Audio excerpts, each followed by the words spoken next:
Hello and welcome everyone to South Pole's live Q&A session on the recent SBTi Scope 3 update. My name is Stephanie Zega, a Senior Managing Consultant with the Climate Advisory Team at South Pole, and I will be your host today. As you may know, the Science Based Targets Initiative, or SBTi, recently published several important documents related to their Scope 3 update. The first key document is the Scope 3 discussion paper, which outlines SBTi's initial thoughts on potential changes on Scope 3 target setting. The second document is a synthesis report that examines the effectiveness of environmental attribute certificates, or EACs, for corporate climate targets. There are additional documents, and the SBTi plans to release even more reports as they progresses. So with all of these updates, it's no surprise that we all have questions. So in the next 45 minutes or so, we will try to address as many questions as we can. But before we jump into the Q&A, just a few housekeeping matters. All participants will be muted upon joining, but questions are welcome at any time via the question box. We will prioritize pre-submitted questions, but feel free to send through any questions. If we don't get to your questions today, we will respond after the session. Everyone will receive a recording of this session along with a document containing all the questions and answers, so keep an eye out for that post-session email. Joining me today are my colleagues, Matt Sprague, Deputy Director for Climate Advisory in APAC, and Sonia Sampson, our Senior Manager for Climate Advisory. And first of all, we want to thank everyone for all of the questions that you submitted during registration. We received a lot of questions, so we have grouped similar ones together. If you don't see your question, it just means that we received a few similar ones. But don't worry, we will answer all questions either during the live session or in the post-session follow-up email. And if we have time at the end later, we will also address any additional questions coming through the question box. Okay, and with that, let's dive right into the first question for today. First question, and I would give this to Sonia. Sonia, how would you summarize the new Scope 3 discussion paper? Thanks, Stephanie. And I think, of course, really good question to start with, which is what does the new Scope 3 discussion paper released by the SBTi actually say? And as you mentioned in the introduction, it is just one of a broader set of technical documents that the SBTi released last week. All of the documents are aimed at both refining and improving or enhancing corporate climate action. And also importantly, as you noted, these papers are meant to provide us with some indication on what the SBTi is thinking about currently and encourage dialogue and further input. So they don't provide any definitive requirements, guidelines, or criteria for setting targets at this point.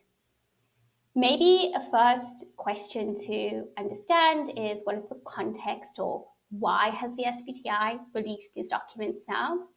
And if we look at the last 10 years, we've really seen a remarkable increase in voluntary corporate action, setting targets, and according to the SBTi, about 90% or 97% of companies currently include Scope 3 emissions in their targets.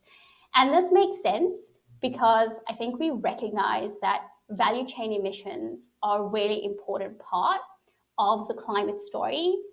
And if we are going to reach our climate goals, then companies need to be thinking about value chain emissions and not just emissions within their direct operations. But as companies are progressing on their climate journey and they're transitioning from setting targets to actually implementing them, we are getting a much clearer and deeper understanding of the genuine complexities that companies face when trying to implement or meet these targets. And so the Scope 3 discussion paper is a response to all of this, with the SBTi identifying and recognizing that there are challenges, and then trying to share its thinking on potential solutions or approaches to improve the effectiveness of Scope 3 target setting.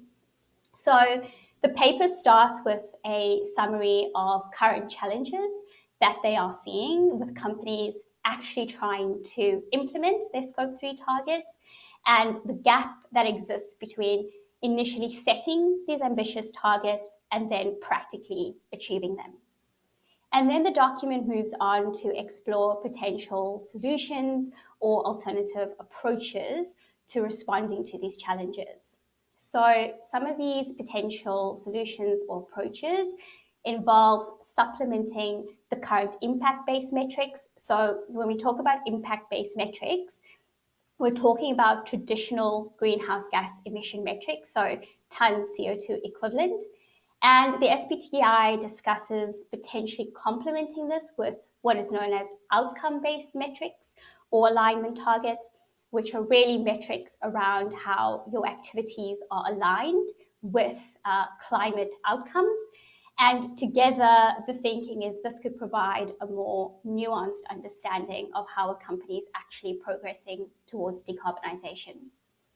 Another discussion point is around alternatives to the current blanket target boundary approach. So under current guidance, a minimum of a 67% boundary for near-term targets and 90% boundary for long-term targets for Scope 3. And the SBTi recognizes that there are some challenges around these boundaries that companies are facing, and also that there's limited guidance in what to actually include in this boundary. So discussion around potentially including more qualitative parameters, like ensuring that activities in high climate impact sectors are included, or emissions associated with activities that could cause lock-in, to make sure that companies are prioritizing action on the most relevant emission sources. There's also discussion around degree of influence, so recognizing that companies have different levels of influence over different emission sources, and thinking about how some consideration of degree of influence could be brought into the target setting framework. This could lead to more realistic targets, but the SBTi also recognizes that it would be a requirement to set a robust definition of influence that could be applied. And then there's discussion around the role of environmental attribute certificates. So the role or potential role of EACs in value chain decarbonisation and how they could be used to support company climate goals. And I think, as you mentioned, important again to point out that the SBTi also released a document specifically synthesizing the evidence that they gathered during their call for evidence on the use of carbon credits in corporate climate targets. So overall, the Scope 3 discussion paper is really the SBTi recognizing the real world complexities of value chain and corporate decarbonisation, and then the first step in evolving the guidance to try and respond to these complexities. Great, thank you so much, Sonia. So Sonia mentioned about new metrics, which leads us to the next question. What are the actual new metrics SBTi are considering for the upstream and downstream emissions? I will give this one to Matt.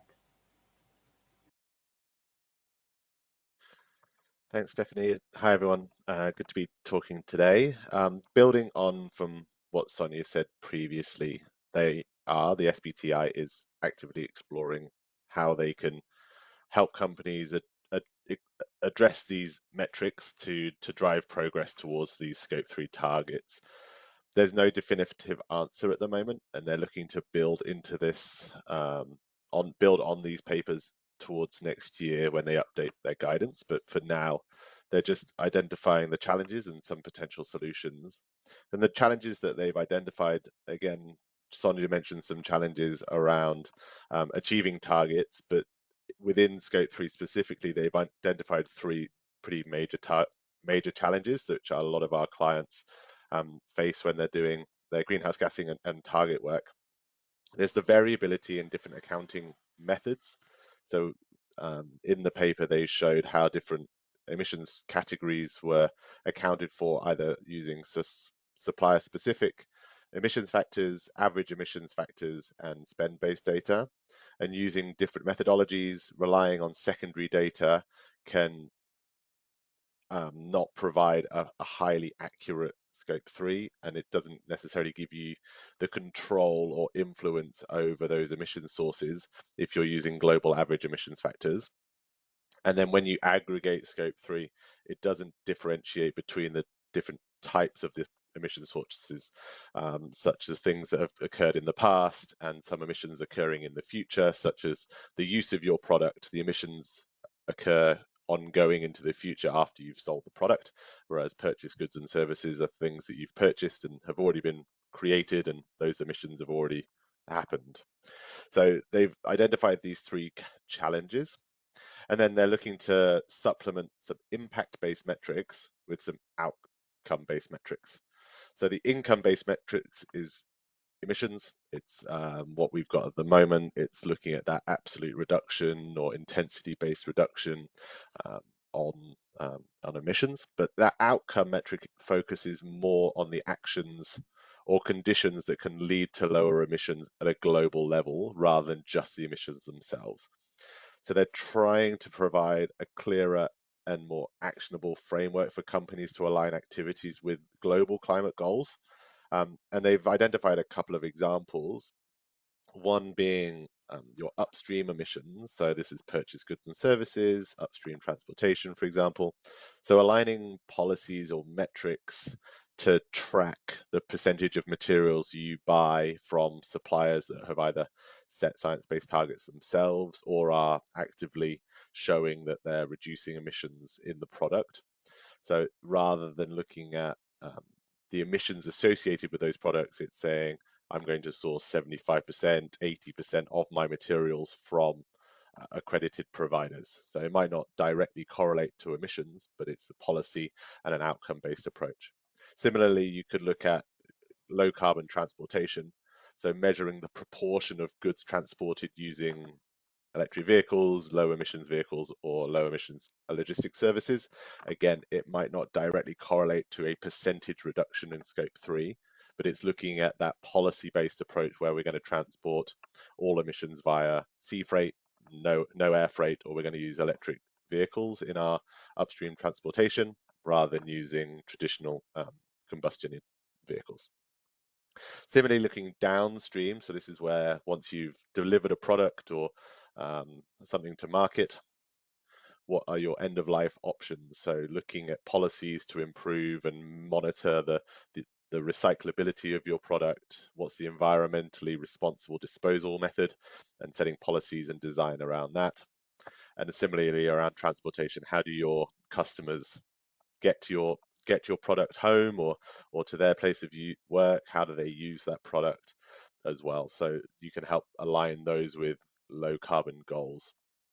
So as I said, all of these are under consideration at the moment, and they're presented in the Scope 3 discussion paper for further feedback and refinement towards the SBTi updating the policies next year.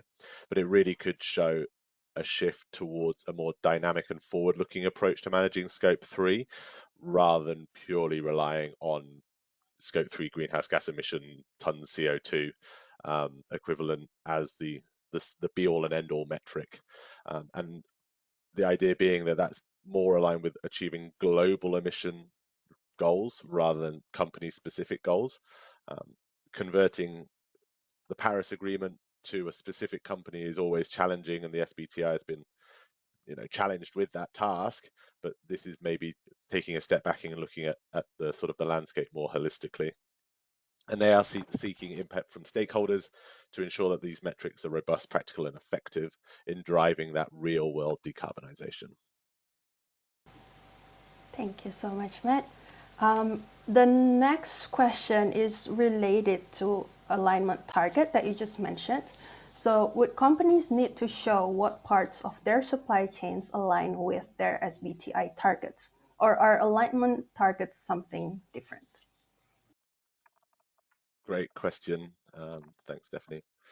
This one really gets to the heart of how companies are effectively going to set and achieve these potential new target methodologies. So an alignment target, as presented in the paper, is designed to help companies demonstrate how their policies and targets align with those global goals, specifically for Scope 3.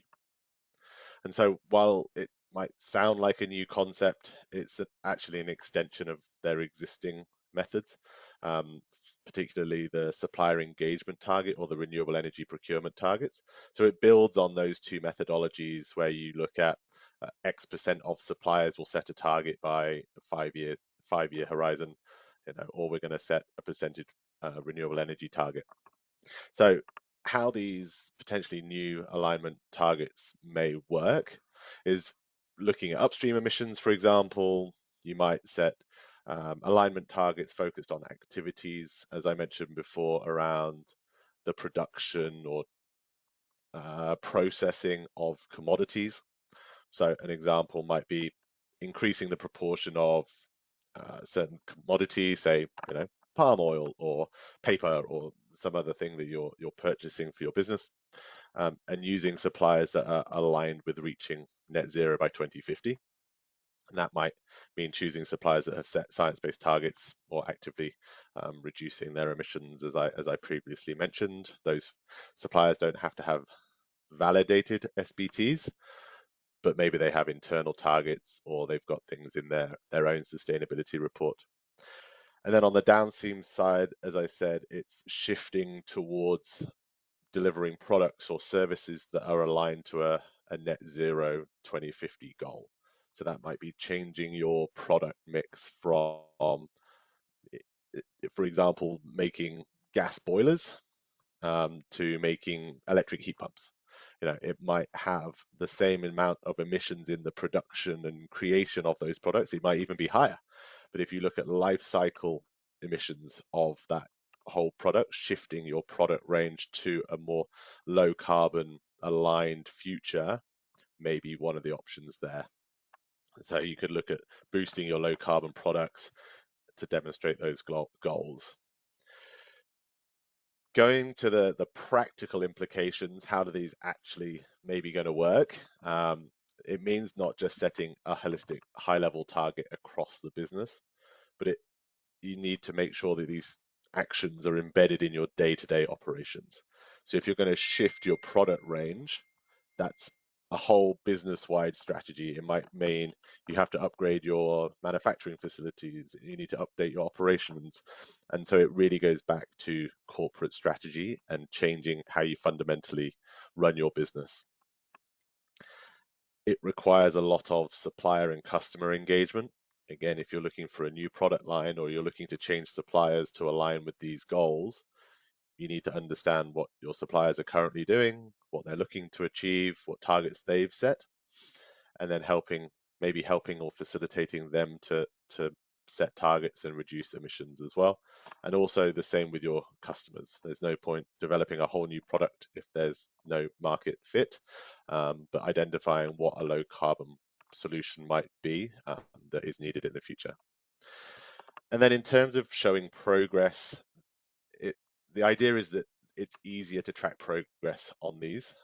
Going back to the challenges I said before around global average emission factors, metrics and things, without any control or influence from a company, Scope 3 emissions can fluctuate pretty wildly year on year, just based on what's happening in the world in terms of emissions factors, what happens in terms of your own process.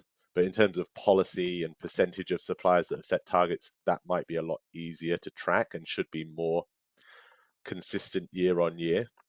And so it should be easier to then demonstrate progress against targets and show where the gaps are and show where your challenges are, but really help provide transparency to the stakeholders across that target metric.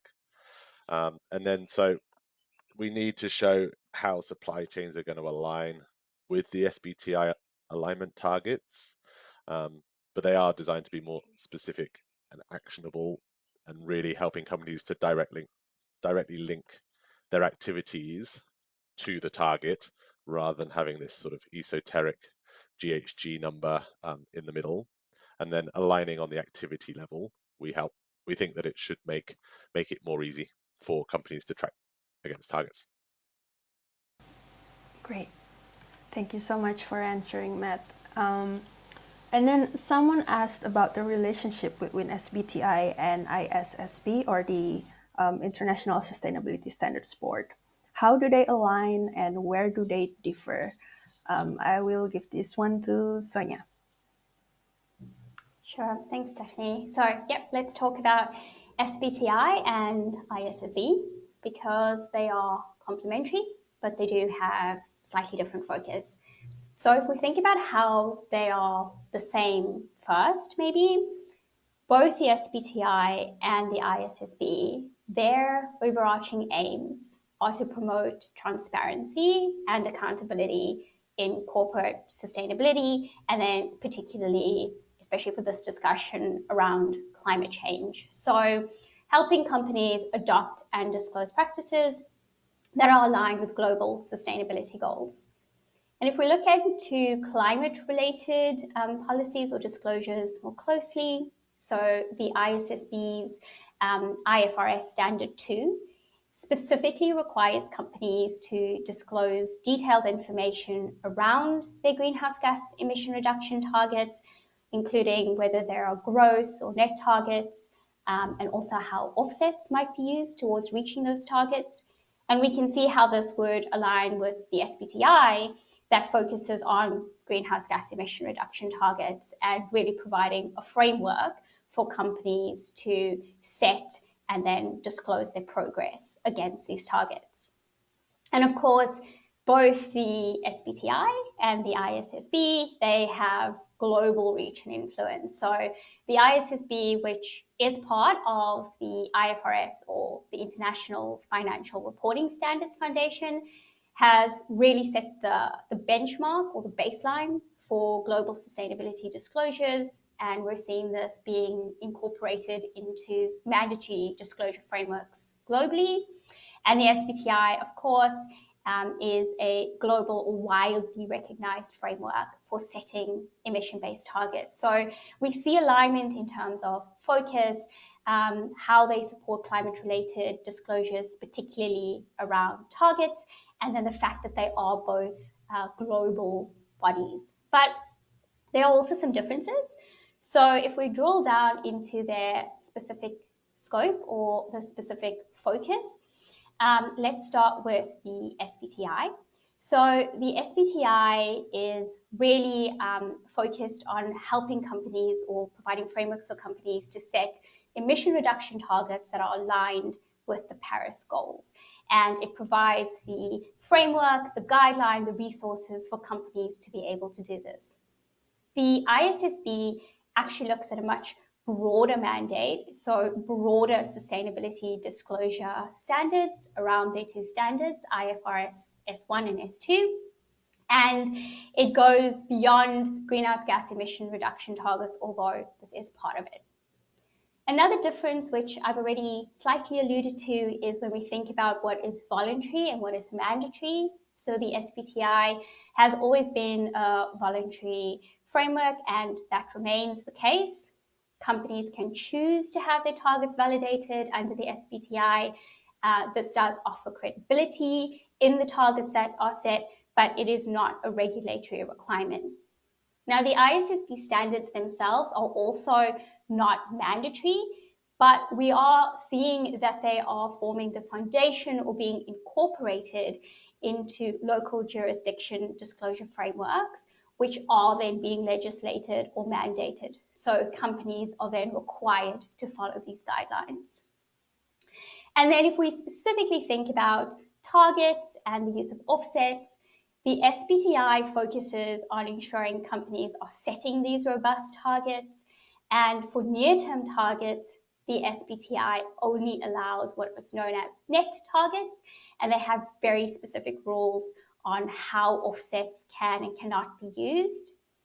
The ISSB requires disclosure of targets and disclosure of how offsets might be used towards reaching these targets, but it doesn't dictate the framework or the rules around these targets or the limits or use of offsets, and it's primarily just focused on ensuring clear communication on things like underlying assumptions, methodologies, and how any credits that are used, carbon credits, are verified.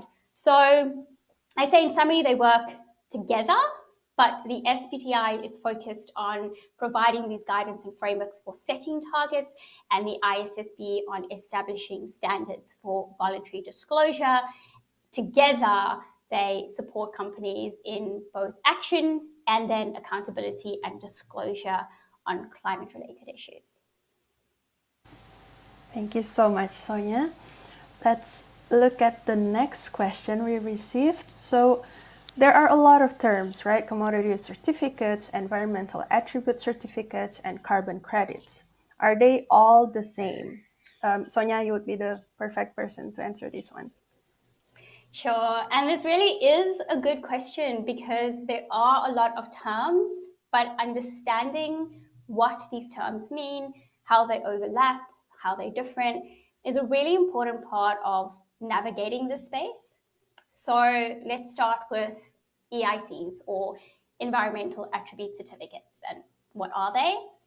So this is actually a very diverse group or range of instruments, and they do three things. They quantify, verify, and then track the environmental benefit associated with either a commodity or an activity or project. So they are proof that a certain amount of environmental or social benefit has been generated. They can generally be traded, or companies can use them themselves to meet different sustainability goals. So that's the overarching group of EACs.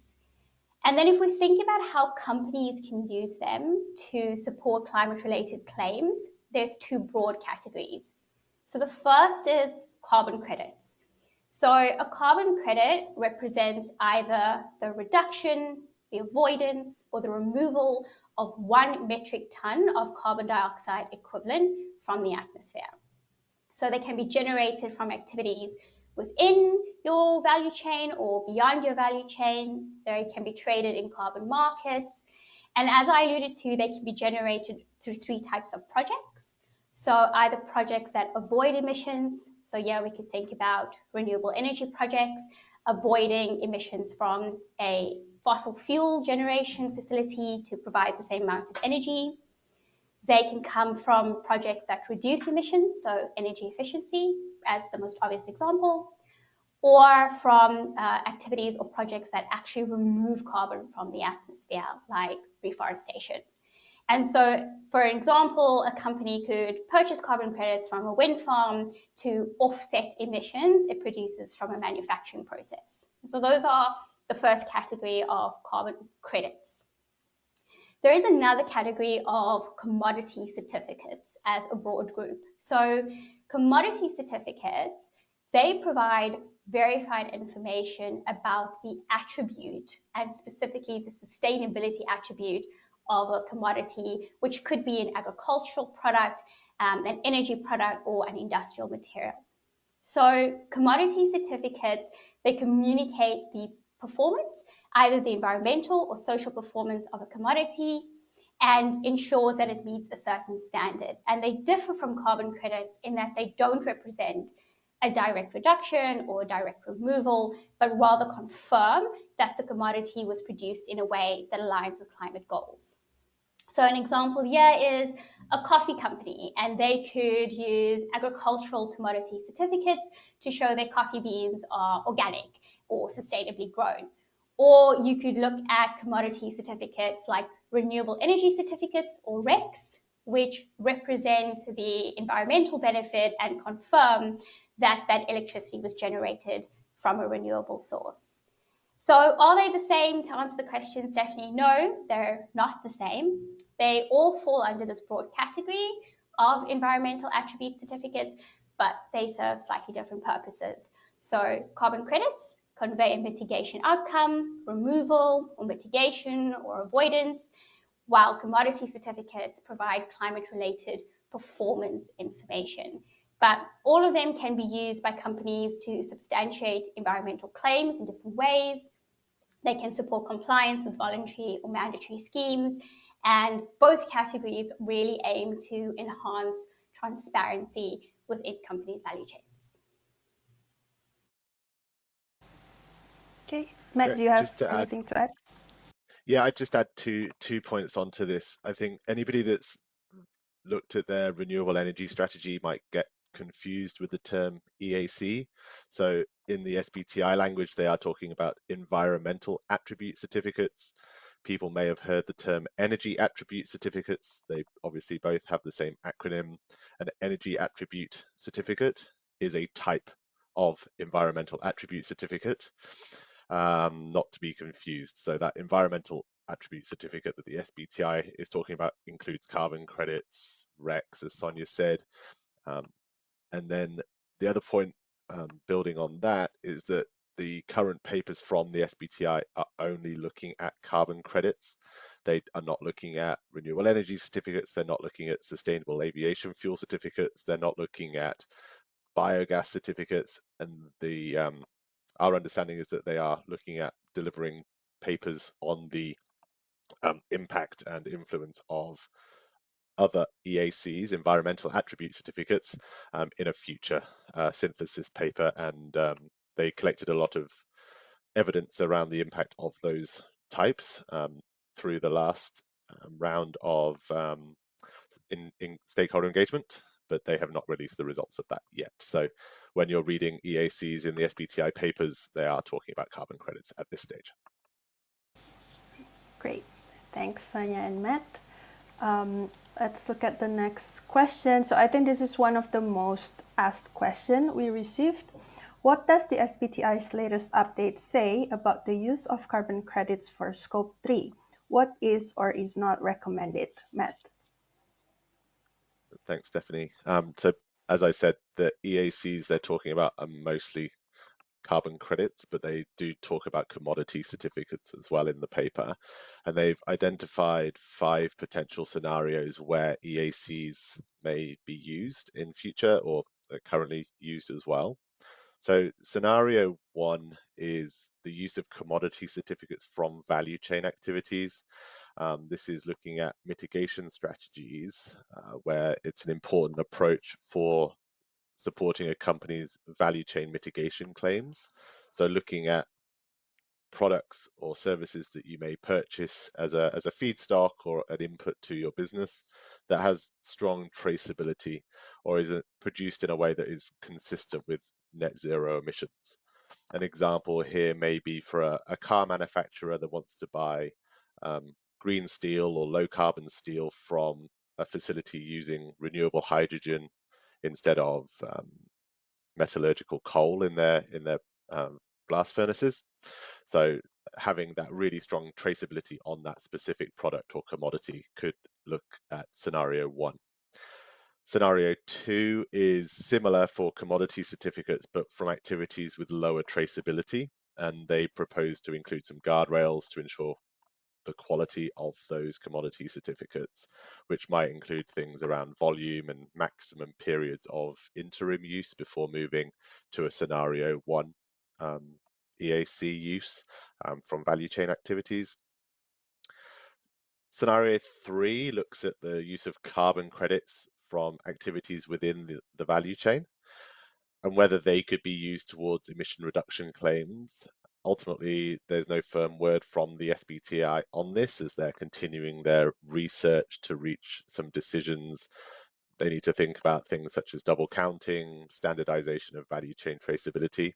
At the moment, within the agricultural sector, there's an opportunity within the Greenhouse Gas Protocol land sector removal guidance and the SBTi's flag guidance around insetting, which we've got a question on coming up.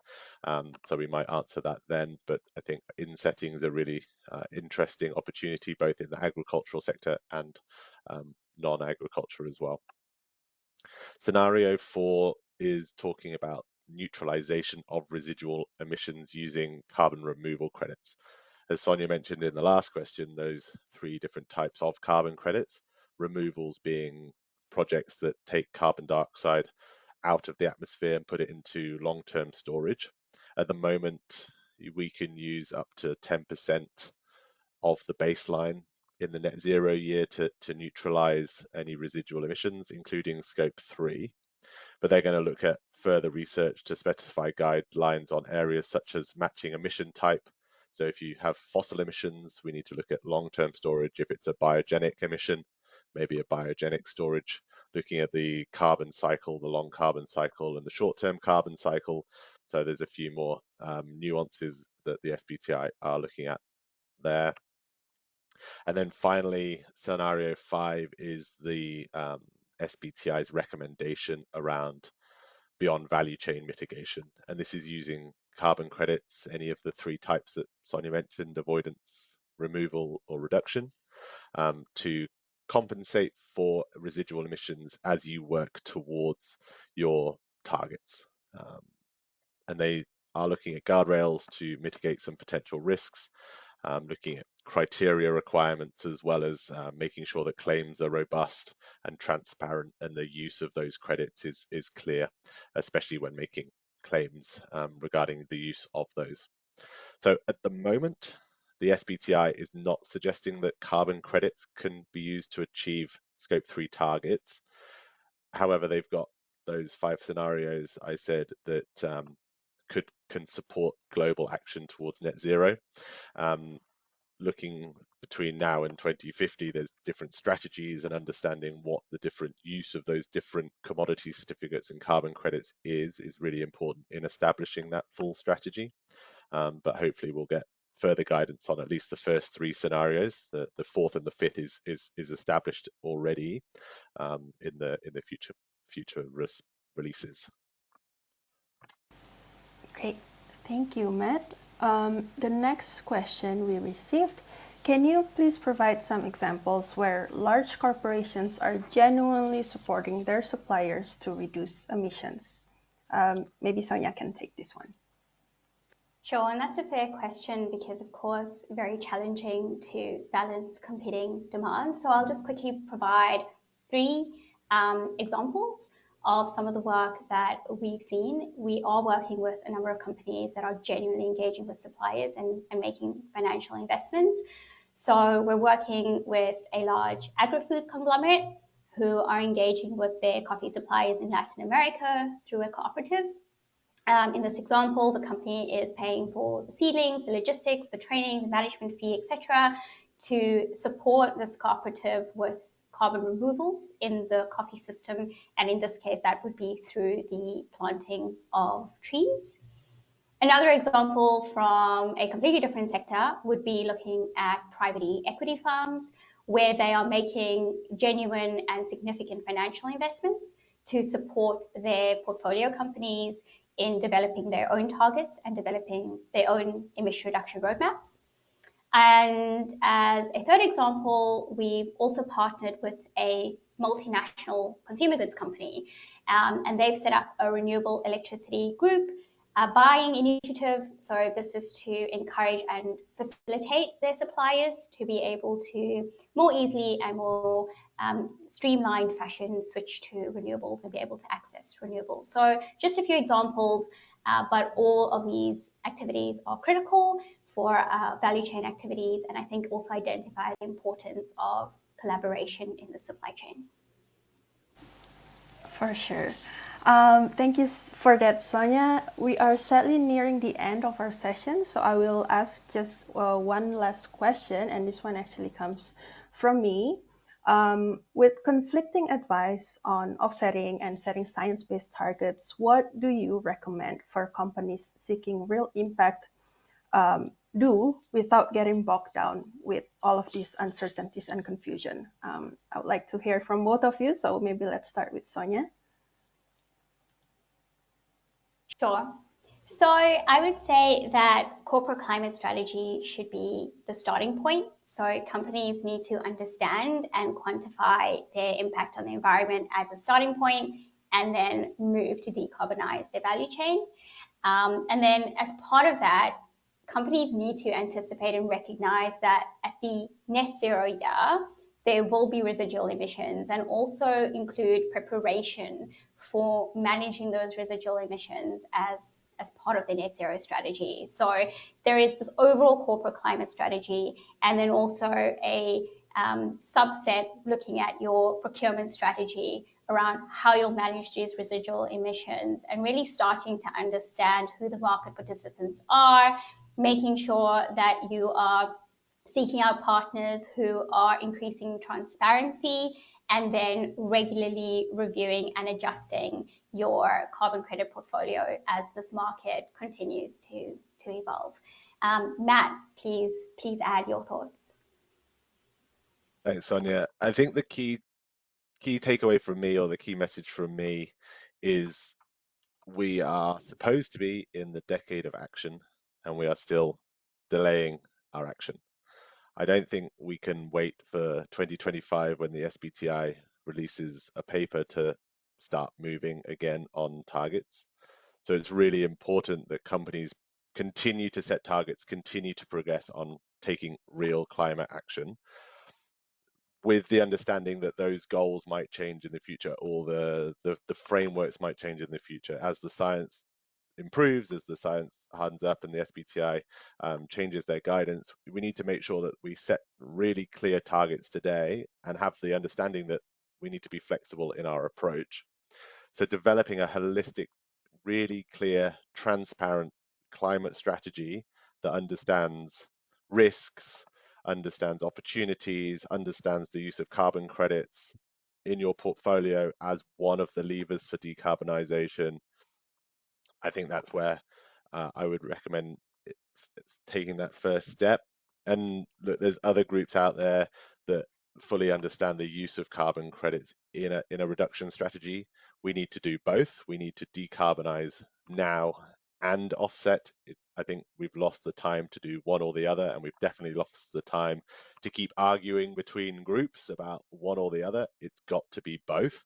So making sure that, you know, all of our tools are on the table, making sure that we understand all of the opportunities to decarbonize, set the right policy, work with the right clients, offset using the right carbon projects. I think that all needs to go in the mix, and we need to make some really clear strides between now and when the corporate net zero standard comes out next year, in terms of taking some action.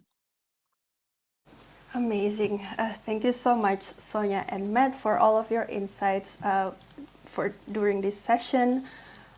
Sadly, we won't get to address all of the questions submitted to us, but again, everyone, you will receive a recording of today's session, and we will get back to you if you send through a question, either during the registration or during this live session.